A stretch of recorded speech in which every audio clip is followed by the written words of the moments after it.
I took for a walk and I got all disoriented. They told me it was going to be...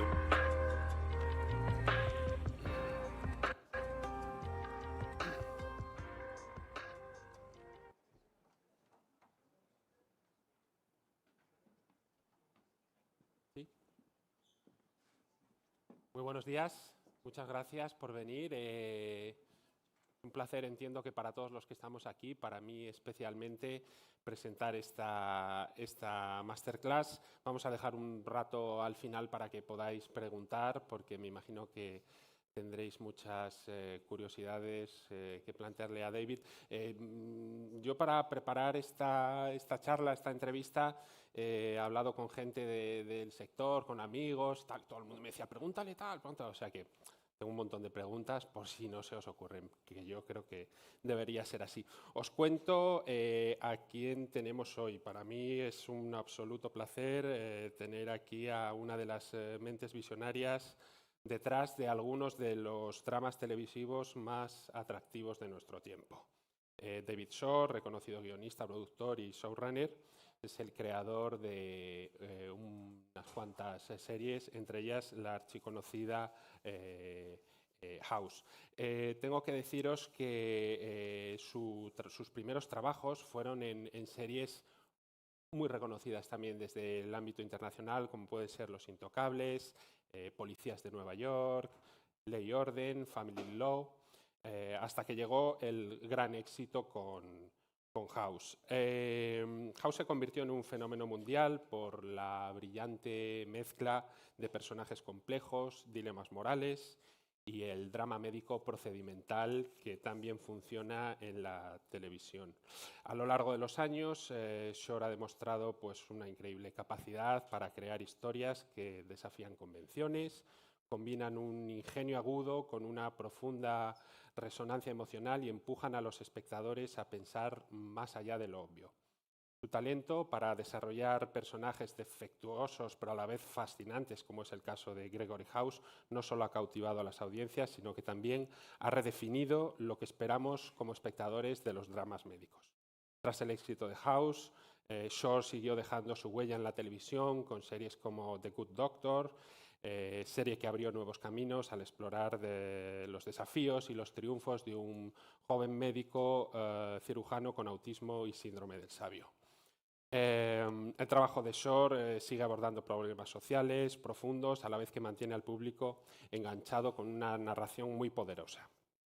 A lo largo de su carrera ha ganado múltiples premios, entre ellos un Emmy por el gran episodio de House 3 historias, un premio de la Writers Guild of America y el premio Humanitas. Su influencia en el panorama televisivo es absolutamente innegable y su pasión por contar historias que invitan a la reflexión lo ha convertido en uno de los personajes más destacados de esta industria. Vamos a ver un vídeo resumen del... Ayer sabéis que ha recibido el premio honorífico del festival. Vemos un vídeo de David y luego charlamos.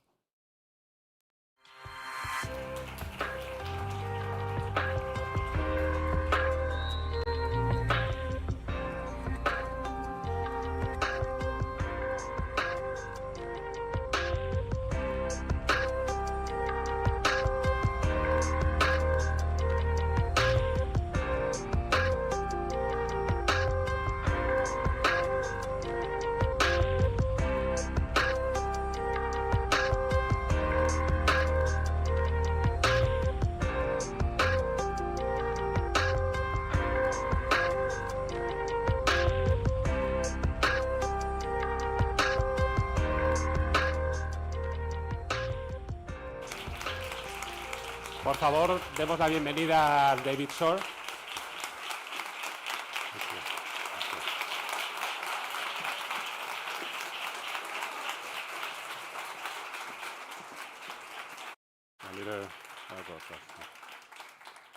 So from this point, we are going to speak in English or something similar. Sorry to have kept side. you waiting. I got lost in your city. Getting lost in Cadiz is not a bad deal. No, it was very nice. It was very nice, but I kept you waiting. I ran and I'm sweaty now. So, David, thank you for coming. Thank you for being here. It is an absolute pleasure, I think, for all of us that we're here. First of all, how does a lawyer become a showrunner, a producer, a writer? When was the moment when you thought, I have to go this other way? It was a long moment. You know, I wanted to be a lawyer from the time I was 12 until the second week of law school. And but I kept going, and I was a lawyer because I didn't really know there were options out there. I didn't really think about the options. It's what I wanted, and it was a good, honorable profession, believe it or not. And but then I had a friend who moved to LA to be a writer, and I went, oh, that's something you can do. And what I should have been doing was I should have been writing in my free time and trying to see if I could do it once I thought of it. And I didn't. You know, you'd come home, you work hard, you know, whatever job you have, you work hard, and you come home at the end of the day, and I was worn out, and the last thing I felt like doing was more work. Yep. And so I decided, and that went on for about a year, you know, and so I decided if I'm going to do this, I have to force myself to do it. I'm not sure it's a good example to people, but I quit my job and got in my car and drove to LA and started writing at that point, and a couple of years later got my first job, and a year after that got my first staff job, actually working on a show.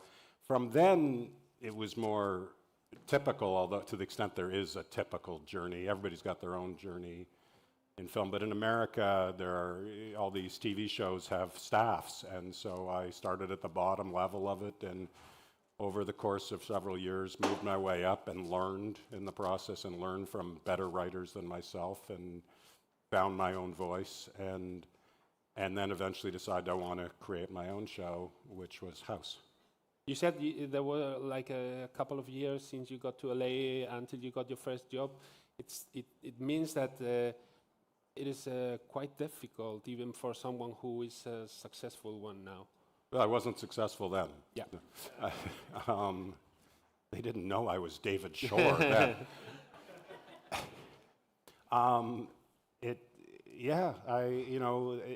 It all, by Hollywood standards, it all actually happened very quickly, but still, there were 2 years when I was, you know, living in my little apartment in Hollywood, living off my savings, and just trying to get by.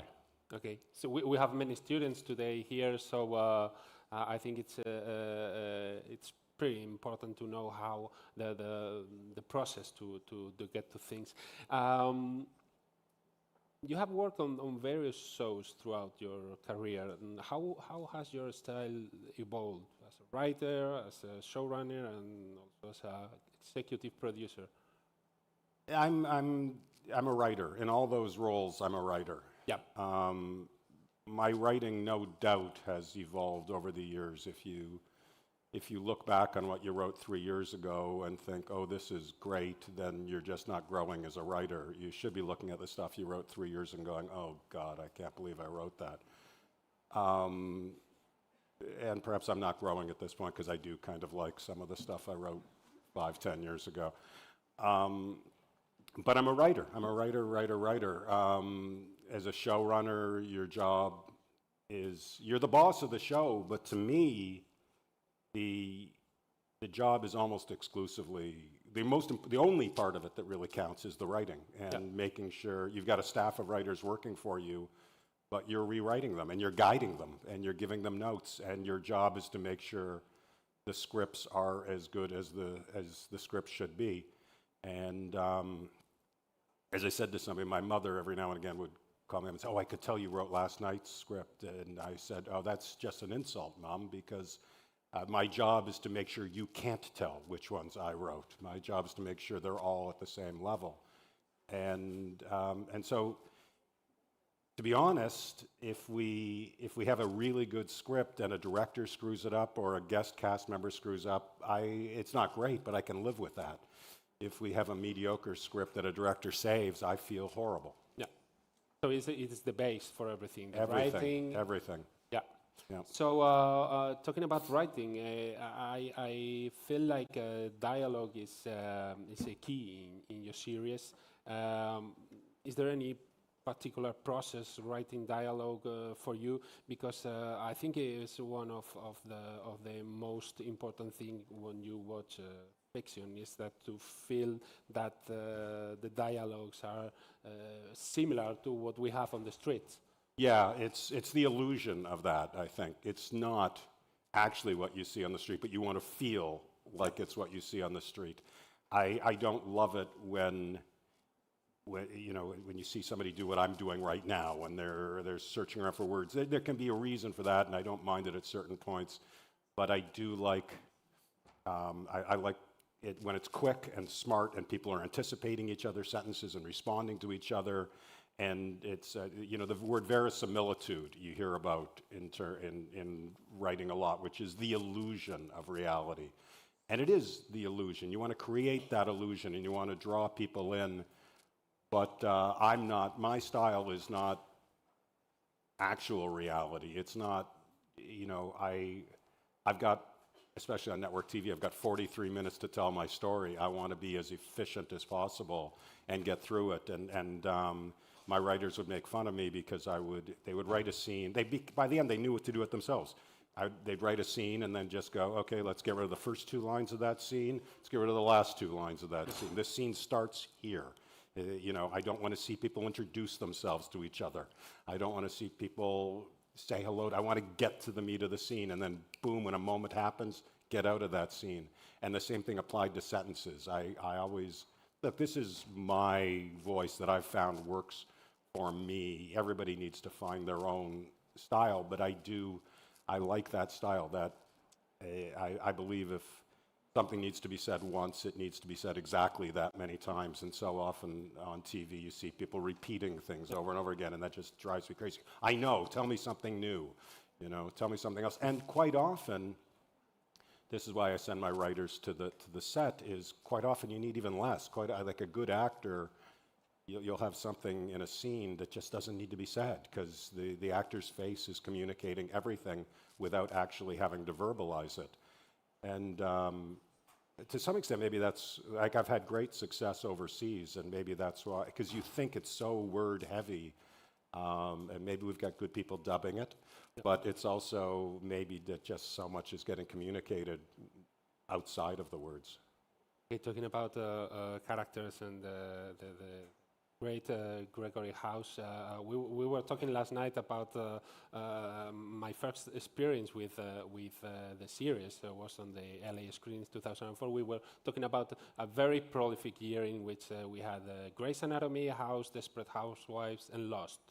So the feeling was how Hugh Laurie, he was the guy from a bit of Fry and Laurie, he was a comedian, and then you see him doing something serious, and nowadays no one can imagine the character without Hugh Laurie. How did that happen?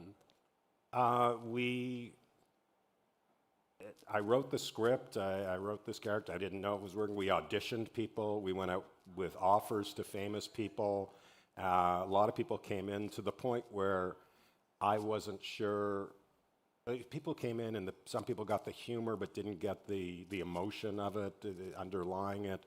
And some people got the seriousness but didn't get the humor. And it was to the point where I was wondering if I'd written something that just can't be done. Like you can sit at your computer and write, Joe enters the room, he is tall and yet short. You can write those words. You're not going to find an actor to deliver that for you. And so I started wondering if I mixed up these character traits in a way that couldn't be done. And then, you're 100% right, I heard that Hugh Laurie was going to audition, and I knew him. Most Americans don't know him, but I'd grown up in Canada, and so I was familiar with a lot of his silly English comedies that I was a huge fan of. And I thought, oh, cool, I'm going to get to meet Hugh Laurie. That'll be great. Mm-hmm. But I never thought for a moment he could do it. I was wrong. I was just flat out wrong, and everybody agreed that he was our guy. He put himself on tape. He sent the tape in. We've watched the tape, and I remember the director sitting, he was eating his salad for lunch, and we just were putting tape after tape in, and he stopped eating, got up from his chair, walked across the room, stood in front of the TV, just mesmerized by this guy.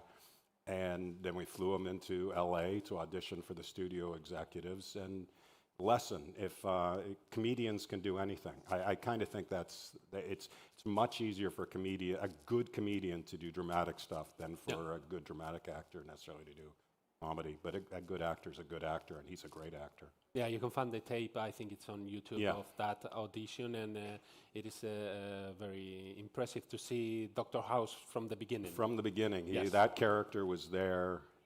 That character was there right from the beginning. And by the way, in that tape, if you've ever watched that tape, I believe he's reading with the actor Giovanni Ribisi, who's a talented actor in his own right, but he was just doing the movie with him and happened to be available, and so that's the voice you hear on the other side.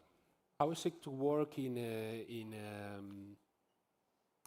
a situation in which medical environment is all around? Someone could think that you are a doctor that became a writer telling about his experience, but in fact it was something that came to you. Yeah, I know nothing about medicine still after all this time. I had very good doctors helping me out, but I never really thought of it as a medical show. I thought it was a character study.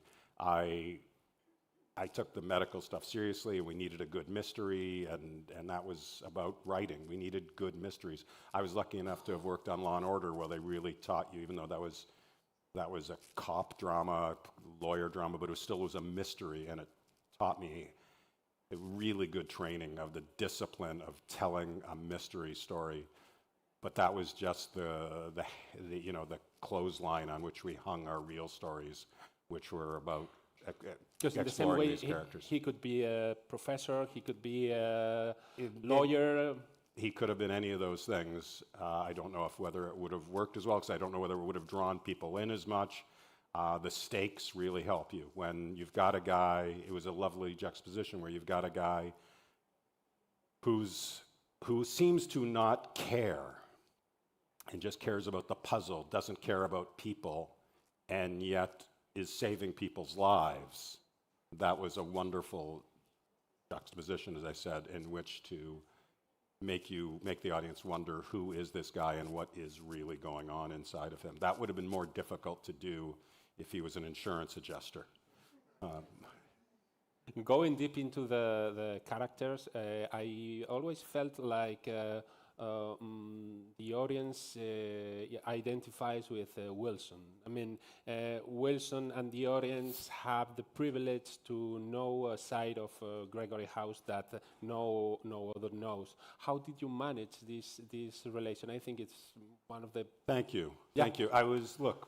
The end of this year, I'll tell you two things. One about the very end. I'll tell you two stories. One about the very end and one about the very beginning. Great. Lisa Adelstein was not on the show in the final year as a result, unfortunately, of a contract dispute, and so I was not happy about that. I was not happy with my studio, my network, but it was what it was. And to some extent, that forced us to focus on House and Wilson at the end, and the series ends with House and Wilson literally riding off into the sunset. If that's a spoiler alert, you shouldn't be here. But I'm so glad we ended it that way. I mean, there would have been more temptation to end it on the romantic thing had she been there. But I'm so glad we ended it on that friendship, because I think you're right. I think the show ultimately was about that friendship. And I think we were an exploration of male friendship that you don't see on TV very often. Just friendship, generally, you don't see on TV very often. It wasn't about trying to get the other one laid or anything like that. It was just two people who liked each other in spite of everything. That's my story about the end, so I'm glad we were able to end it on that. I thought that was really important. The beginning.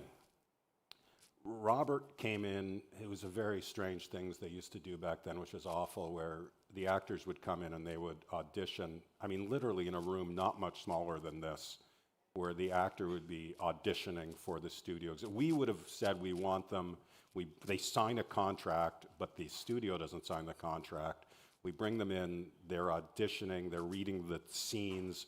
for the president of the network and the president of the studio, and then they leave the room, and then the presidents talk about these people and decide whether they're going to change these person's life for 6 years or whatever it may be. Robert reads, and I thought did a really nice job, and then he leaves the room, and then they talk to us, and the big shots had a note that we want to make. He should be friendlier. He should be more approachable. He should be the boy next door, which Robert Sean Leonard kind of naturally is, but he should be just kind of a really accessible kind of guy, and more friendly, more nice. And I guess Robert had played with a little bit of an edge. And their director goes, "Oh, great note, great note. I'll go talk to him. I'll bring him back in. He'll read it again with that note, and you'll see that he can do that, and we'll do it that way." And so our director leaves, and so I'm sitting there in the room, think to myself, "No, it's not a good note. Bad note." House is House. House is this very unusual character, and Wilson is his best friend.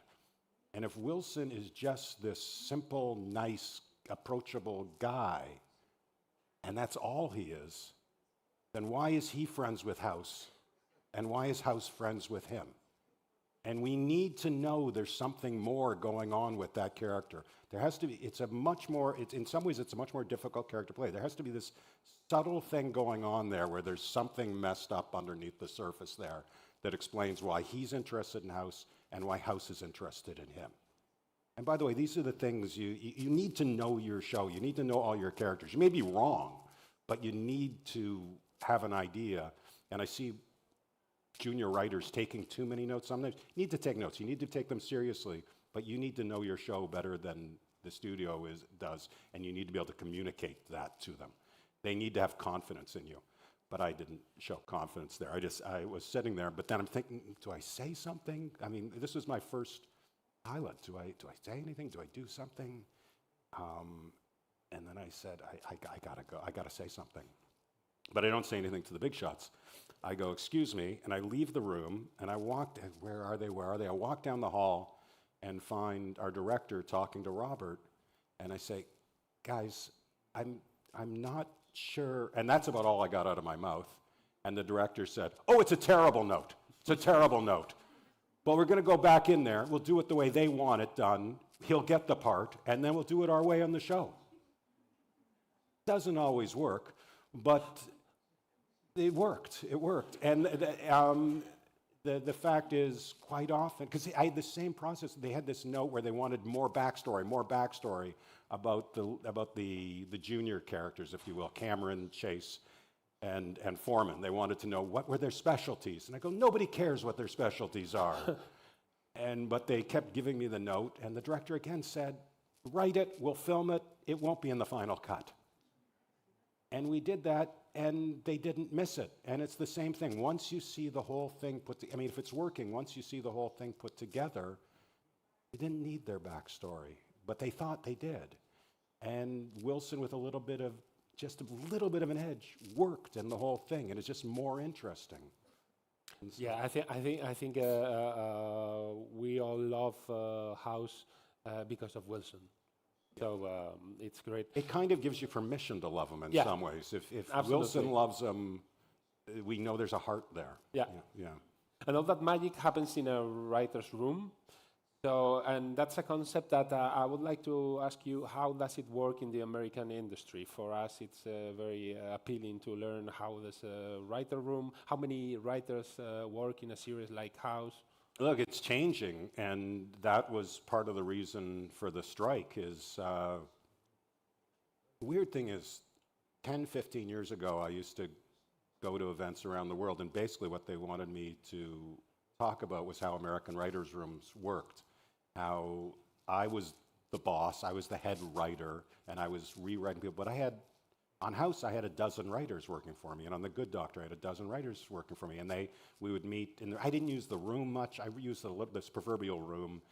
You're not in the room that much, at least on my shows you're not, but you meet, you get together, you discuss arcs, you discuss character arcs, you discuss ideas for stories, and then people go off and work in smaller groups, and then it all funnels back to kind of my lieutenants and then to myself, and I give notes, and then there's a certain, and then they rewrite, and then they rewrite again, and then I rewrite. It's different on every show, but I used to go around explaining the wonderful American system in various countries, how wonderful this is, how it allows you to do 20 great episodes a year, which is really a difficult task. You get enough writers together. One person's vision cannot do 20 episodes. It has to be one person's vision, but you need help. You need help. And now, the last 10 years, America, instead of, I was thinking, oh, the rest of the world's going to get more like America. America, unfortunately, is getting more like the rest of the world, where so many mini rooms are being used, where it's just one writer with a couple other writers, or one writer on their own. I don't like that. No. And writing is a job which is very much supposed to be recreating the human condition, and yet when you spend all your time alone in your room by yourself, it's difficult to do. So, but on House and the Good Doctor, I had like a dozen writers working for me. As I said, I don't use the room that much, but so at the beginning of the season, I would get together in the room, like all of us talk about where we want to take the characters that season. My shows have been more traditional, procedural. There is an arc that goes on within it, but they're self-contained episodes to a great extent. You can watch one episode all by itself, and you'll wonder what's going on with that guy, but basically you'll get it and hopefully enjoy it.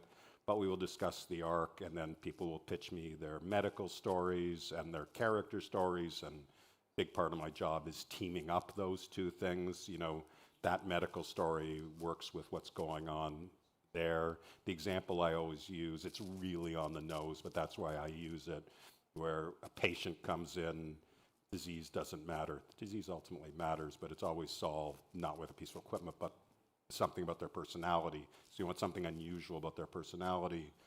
So in that case, it was the on-the-nose example. It's a woman who's taken a commitment to never lying, radical truthfulness with her child.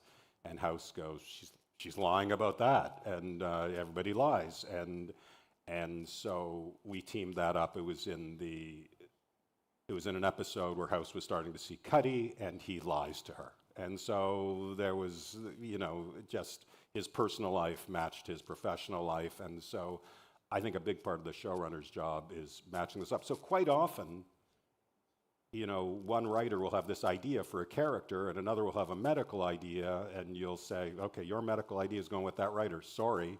And that was my Canadian accent coming out, by the way. I don't know if you could tell. And then that will work nicely in this moment in the arc, so that's going to be episode 3, So. Did you work with the same team for The Good Doctor, or any of the There was overlap. Yeah. No, it's in the movie Meatballs, Bill Murray said to the young kid, "If you can make one good friend a summer, it's a good summer." Okay. I feel that way about writers. If you can find one good writer a season, it's a good season, and take that person with you for the rest of your career. Good Doctor, Sean Murphy is another big character. I reviewed the series, and you feel from the beginning that has the David Shore stamp, and you feel comfortable. You have watched House, and it's a place where you feel comfortable. How was it the process because it's a kind of adaptation from a Korean show, but I have seen part of the Korean show, and it's more the idea, or did you also work with the script? There's a lot of similarities with the pilot. The pilot follows a lot of the same story, but then theirs goes that way, and we go this way. But I thought it was a great pilot. That was what I watched, was their pilot, and I just I loved that character and the stuff that's the obvious next question I'm not going to answer, just warning you now. There was stuff in that I really liked and I wanted to do, and there's stuff in there that I didn't like, but I almost instantaneously knew how I wanted to do it. Yeah. And so it was really an attractive prospect for that reason. I knew how I was going to make it mine. But I also knew it was a great idea, an acting challenge, but a great idea. And it's so right from the like I watched the pilot and phoned my development executive and said, "How do we get the rights to this?" Yeah. In fact, in Spain was one of the last series that performed pretty well on free-to-air on Telecinco on a moment where series were consumed in a different way. This binge watching, this changing on the number of episodes. What do you think is the future for long-running series, for procedural series? Travis, you got an answer for that? Because I don't know. I don't know. I don't know because I don't know that the people that are making the decisions know what they're doing. So it'd be difficult for me to speculate. I think there will always be. This sounds so simple, but I think it's true. There will always be a home for. I mean, people ask me about TikTok and all that. It's not going to replace it. It's going to keep living and it's going to keep existing, but there's always going to be a home for long storytelling, whether that's 10 episodes or 20 episodes or 45 minutes or an hour or 37 minutes. There's always going to be a place for something more than just turning on your phone and looking at a screen for 2 minutes. Yeah. There's always going to be a home for people wanting to live with a character for a length of time. I think that I think we're returning to. I miss the water cooler moments. I miss that.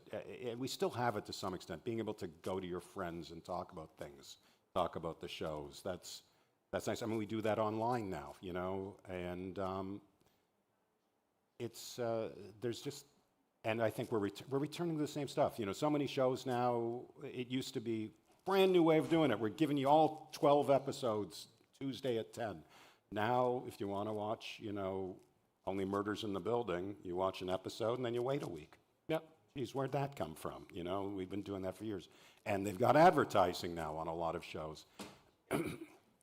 They made a lot of money off it. It worked.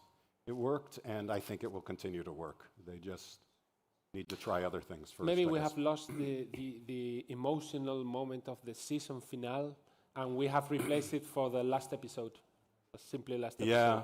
Yeah. No,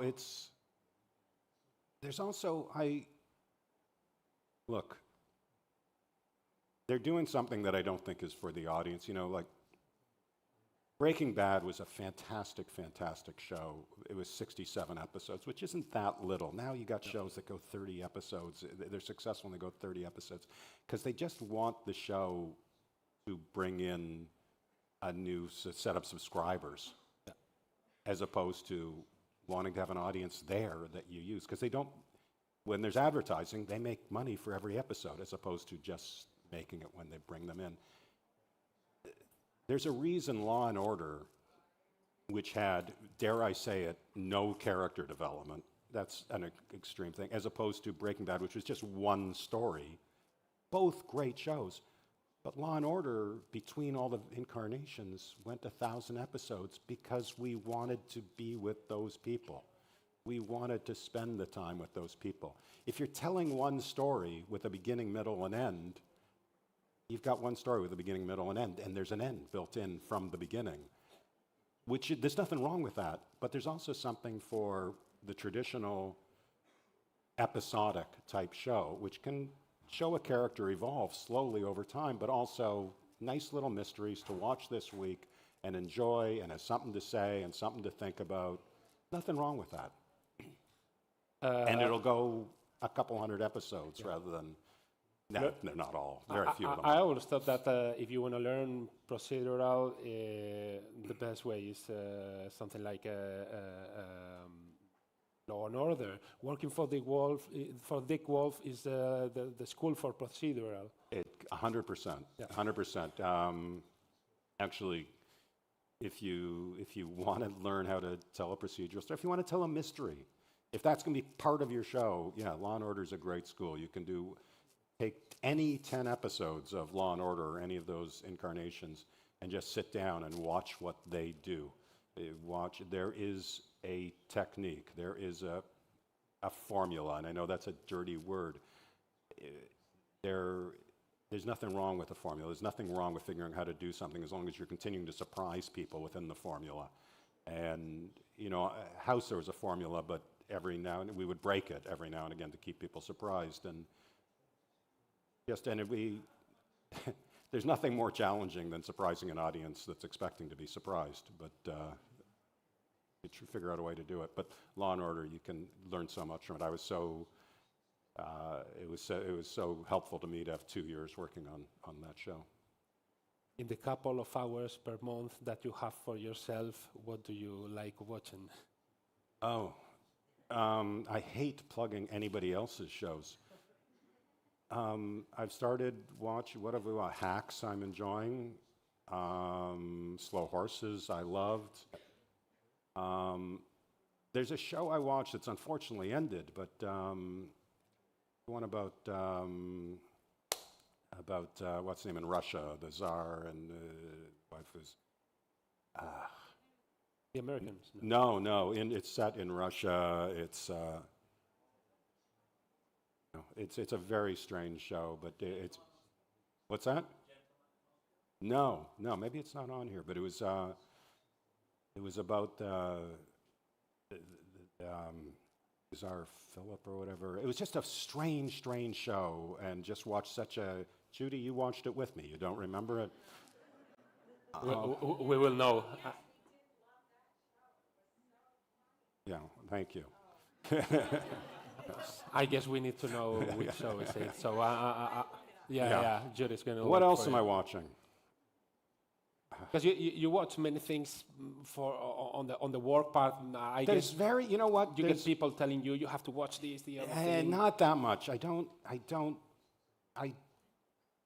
Everything's IP now, intellectual property, which I think is unfortunate. House was an original thing, and they're afraid to do something original, I think, and I prefer doing that. But I'm getting IP sent to me, and my next thing, there's a good chance it'll be IP because I've given up. I don't know. Don't give up, but it's.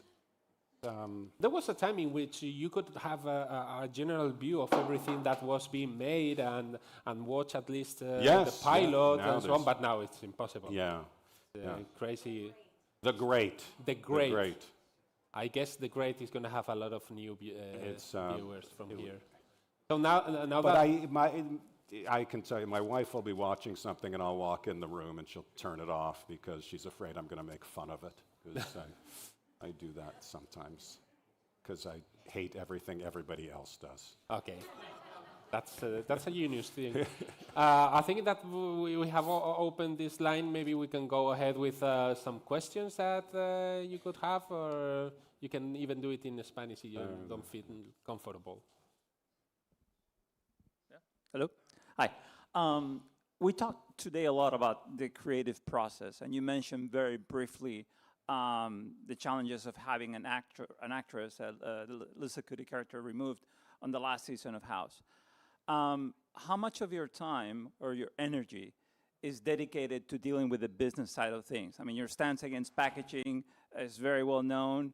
I know that WME threatened with blowing up the Good Doctor deal right before that. How much of your energy goes towards those things, and how much has your training as a lawyer help you be successful?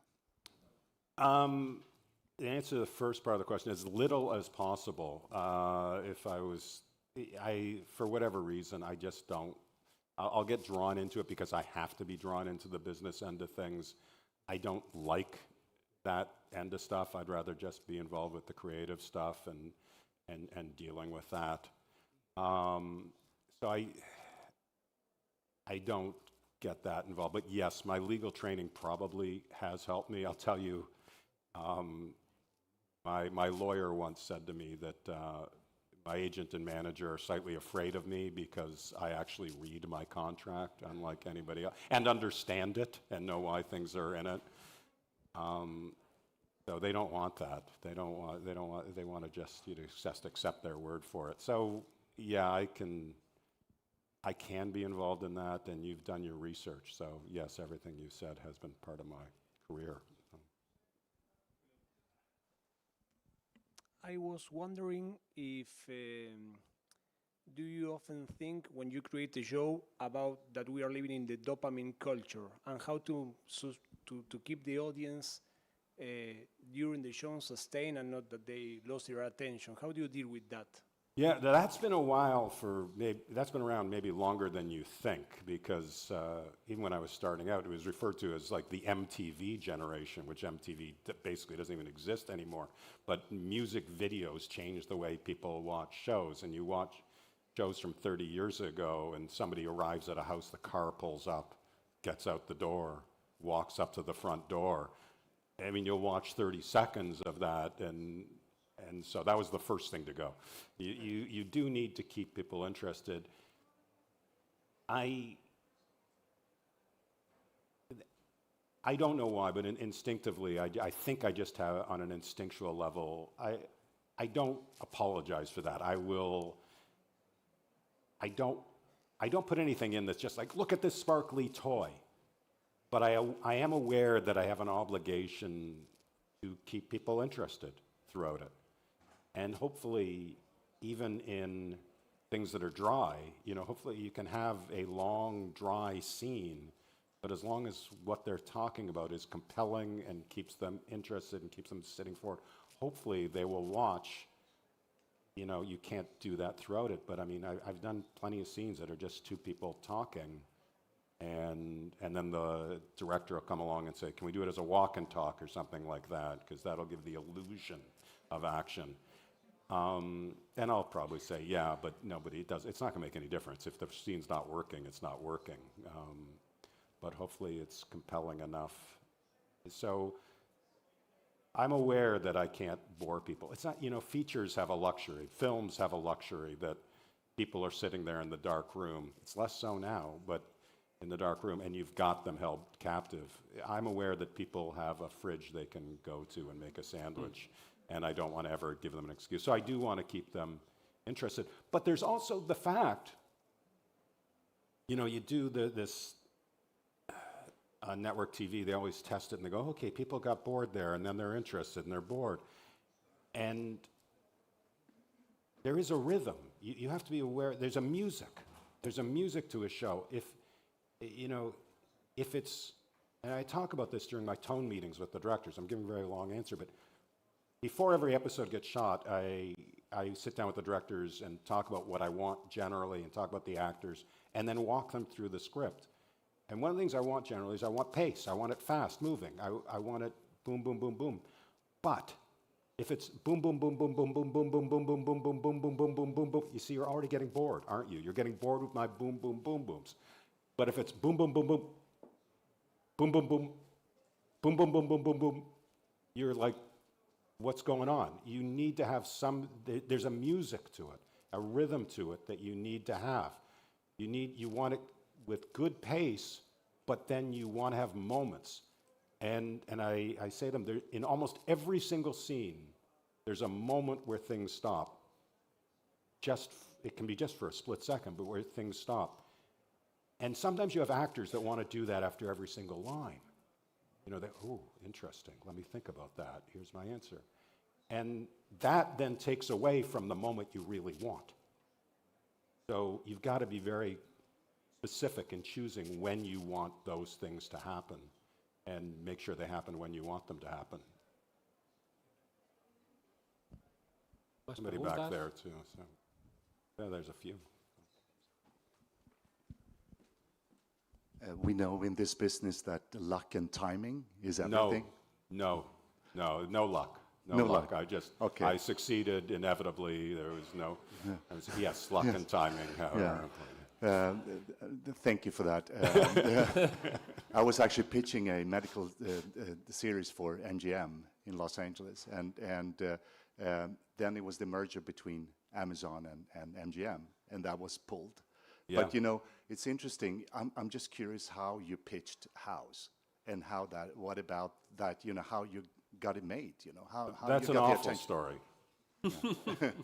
Oh, it really is. It's an insane story. It's a stupid story. I'm the only hero in this story. It's not quite true, but So this is a slightly long story. I'll try and keep it as brief as possible. I was teamed up with Paul Atanasio and Katie Jacobs, who were big shot. He's a big shot writer, movie writer, talented guy. I was teamed up with them to develop a TV show. We were bouncing ideas off each other. He said, let's do a medical mystery. That was it, medical mystery. No characters. We didn't discuss characters at all. We'll do a medical mystery. He was a big shot, though. I didn't want to do that. I thought that was a bad idea.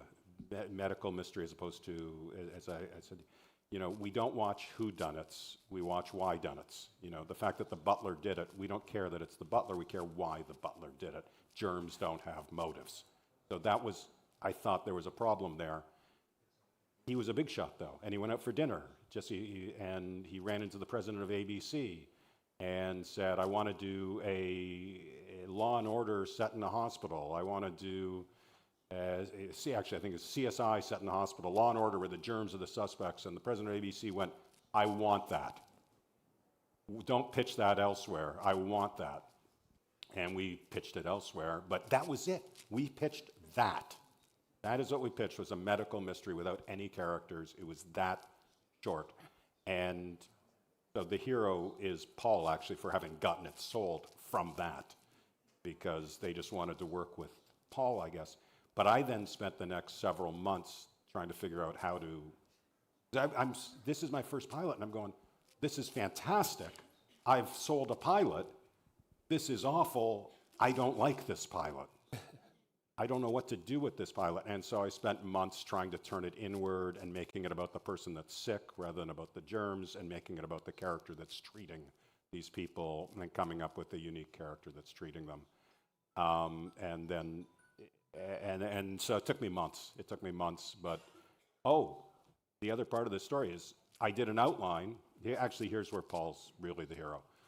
I did an outline, and I said to Paul, I like this, I'm happy with this, but I don't think it's what we sold.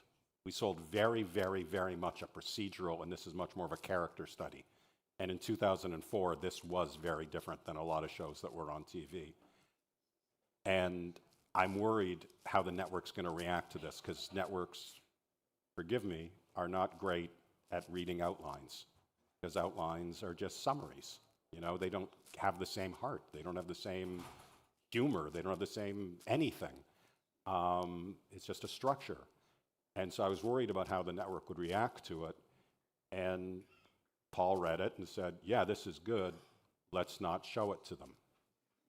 Which is unheard of then. I can't get away with it now. But he called them up and said, David's written an outline. We think you're going to like it. You're going to see the script in a month or two. And that's what happened. And I wrote the script, and they loved the script. I mean, that process was unbelievable how it happened. I handed in the script. Again, this doesn't happen. It hasn't happened to me since then. I handed in the script to the network on a Friday. Monday at 10 a.m., I got a phone call saying, we want to make this. Hello, David. I first want to just shamelessly plug our 4 o'clock Writers Union panel with Carolyn and Travis Donnelly, and that relates to a question I'm going to answer or ask you. You talked about the writers' room. We're going to talk about that because that was one of the WGA terms that were negotiated. What made the writers' room for you as an up-and-coming writer? What did that do for your career, and how did that teach you to be a showrunner that you are today? That's one of the things I worry about without the writer, is that whole, and I think this is what you're getting at, is part of the process is just learning, is just sitting there around a table and watching somebody with experience rewrite other people and manage. You're managing a multi-million-dollar corporation effectively. And that's a skill set that's different from the skill set that it takes to write a good script. And even rewriting a good script is a different skill set than writing a good script, but the whole managing the whole thing. And so I'm glad I did it the way I did it. I think it made a huge difference. As I said, House was the first pilot I wrote. And that's just not the way it's done nowadays. I mean, young people who are good writers, have an idea for a series, and then they get handed that series. it's, you're going to be lucky if that works out, because the skill set that it takes to run a show is something, yeah, I just learned it from, I learned it from watching people do it for years. You know, a year on Due South, a year I kind of ran Traders, but 2 years on Law and Order, a year on The Practice, you know, 3 years on Family Law. I just saw how people did it, and I was on set. That's another thing we fought for, is for the right to writers to go to set. Being on set makes such a huge difference, seeing how it's done, being able to communicate with, learning how to communicate with actors, learning how to speak to them, learning how to communicate to directors. But these are lessons you learn slowly. These are not things that come naturally to people. And that was a weird thing. Talking to actors is something that doesn't come naturally to people. But learning how to communicate your ideas and getting them to understand what you want, not something. But I think one of the big things you see when you're on set is why the showrunner rewrote you. Like I can see that quite often it was when they shortened things. I go, but this beautiful speech is gone. And then you go on set and you see the actor deliver it as it is, and you go, wasn't needed.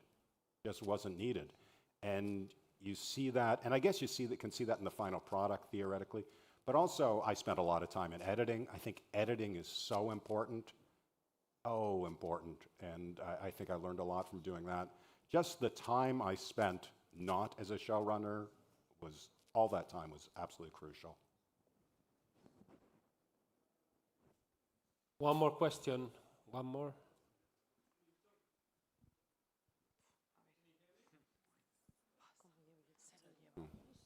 I feel bad. I was late. I'm sorry. Now I feel really bad. But there's other things to go to, aren't there? You talked about, you know, fundamentally being a writer in whatever role you play, and you talked about improving. I just wondered, could you give us some insights of what you're exploring, struggling with, trying to change, where you're learning, you know, at this stage in your life? No, that's something that worries me, is I'm not struggling as much. What I'm struggling with right now is what I want to tell next, what story I want to tell next, and how I want to tell it. It's not enough to just be entertaining. You have to have a reason to be telling the story. And I'm shocked how often I ask young writers, why are you telling this story? And they'll give some answer that isn't why. It's like, you know, his family's going through this and this. And I go, yeah, but why are you telling the story? What do you want to communicate? And having said that, the stories I like the least are the stories that preach.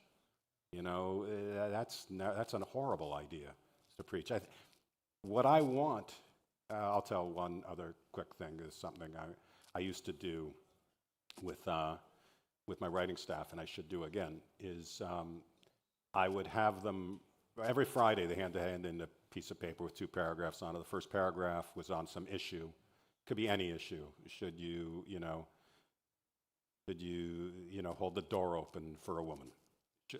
Should the death penalty be illegal? Should marijuana be legal? It could be a big issue, it can be a small issue.